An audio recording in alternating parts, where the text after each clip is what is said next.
अस्सलाम वालेकुम students, welcome to my YouTube channel. आज की इस वीडियो में हम लोग सीपीयू स्केड्यूलिंग का टॉपिक नंबर 4 का पार्ट 2 देखेंगे और आज हमारा लेक्चर नंबर 14 है।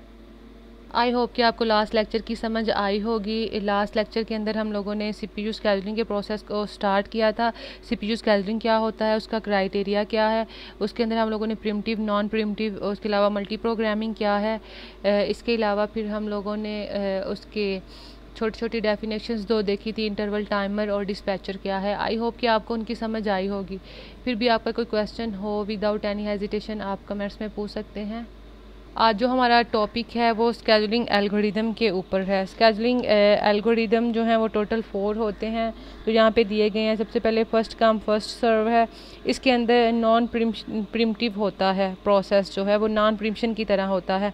शॉर्टेस्ट जॉब फर्स्ट के अंदर हमारे पास प्रिमिटिव और या फिर नॉन प्रिमिटिव हो सकता है। पीरियोडिक स्केड्यूलिंग के अंदर हमारे पास प्रिमिटिव या नॉन प्रिमिटिव हो सकता है और राउंड रॉबिन के अंदर हमारे पास जस्ट प्रिमिटिव होता है। अब इनको हम लोग बारी बारी डिस्कस करते हैं कि किस तरह से होता है। इससे पहले कि मैं इसकी तरफ जाऊं, मैं एक दफ़ा फिर प्रिमिटिव और नॉन प्रिमिटिव में आपको डिफरेंस बता दूं ताकि आप इसको अच्छे से समझ सकें।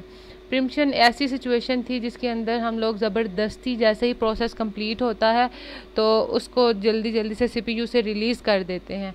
और नॉन प्रिमिशन जो है वो ऐसी स्टेट होती है जिसके अंदर वो ख़ुद ही अपने टाइम को कंप्लीट करता है, ख़ुद ही अपने टास्क को गिवन टाइम में कंप्लीट करता है और टर्मिनेट कर जाता है, या ख़ुद ही वेटिंग स्टेट में चला जाता है। वो नॉन प्रिमिटिव था। इसके अंदर जब कोई प्रोसेस जो है वो रनिंग से वेटिंग स्टेट में जाता है तब वो नॉन प्रिमिटिव होता है, या वो टर्मिनेट कर जाता है तब वो नॉन प्रिमिटिव होता है। प्रिमिटिव कब होता है? जबकि वो रनिंग स्टेट से रेडी स्टेट में जा रहा होता है, या फिर वेटिंग स्टेट से सीधा रेडी स्टेट में जा रहा होता है, तब वो हमारे पास प्रिमिटिव होता है। अब हम लोग देखते हैं कि जो हमारा फर्स्ट वाला था एल्गोरिदम, उसके अंदर हमारे पास ये नॉन प्रिमिटिव होता है।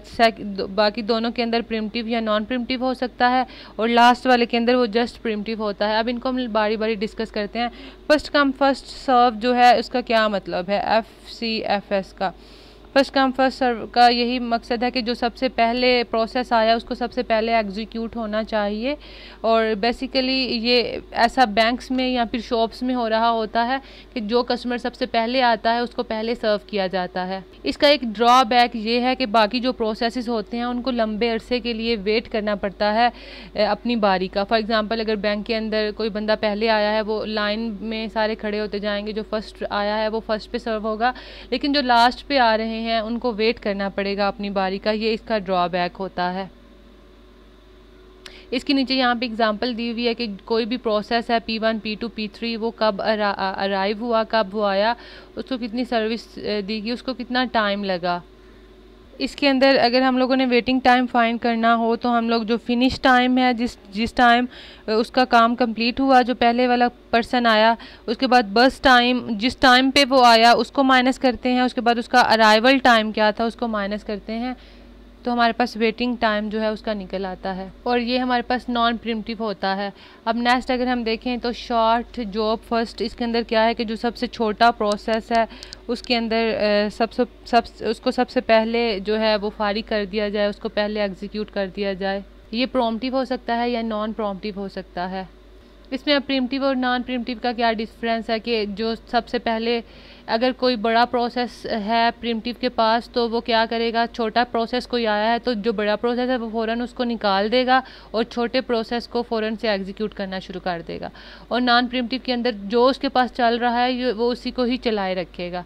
उसके बाद हमारे पास पीरियोडिक स्केड्यूलिंग, इसकी थर्ड टाइप है। इसके अंदर क्या होता है, इसके अंदर जिसकी सबसे ज़्यादा हाई प्रियोरिटी होती है ना, उसको जॉब दी जाती है, वो रन कर रहा होता है, वो एग्जीक्यूट हो रहा होता है।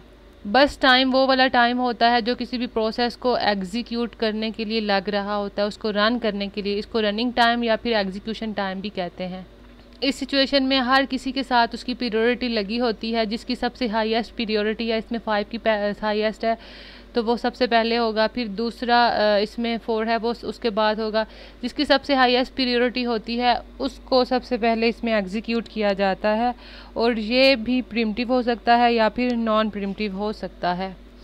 उससे नेक्स्ट हमारे पास लास्ट है इसकी जो राउंड रॉबिन है।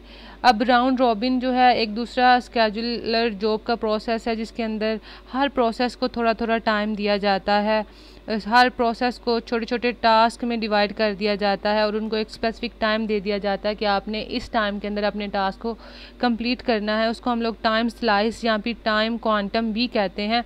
ऐसी सिचुएशन जो है वो राउंड रॉबिन कहलाती है जिसमें हर प्रोसेस को एक जितना टाइम मिलता है अपने टास्क को कंप्लीट करने के लिए, और ये हमारे पास प्रिमिटिव होता है। प्रिमिटिव किस तरह से होता है कि जैसे ही किसी टास्क का टाइम ख़त्म हुआ तो वो फ़ौरन से उससे रनिंग स्टेट से निकाल देता है और उससे सीपीयू ले लेता है। बस आज का लेक्चर इतना ही था जिसके अंदर हम लोगों ने इन चारों के बीच में, चारों एल्गोरिदम के बीच में डिफरेंस देखा। आई होप कि आपको इसकी समझ आई होगी। फिर भी कोई क्वेश्चन हो विदाउट एनी हेजिटेशन आप कमेंट्स में पूछ सकते हैं या पर्सनली मुझे ईमेल कर सकते हैं।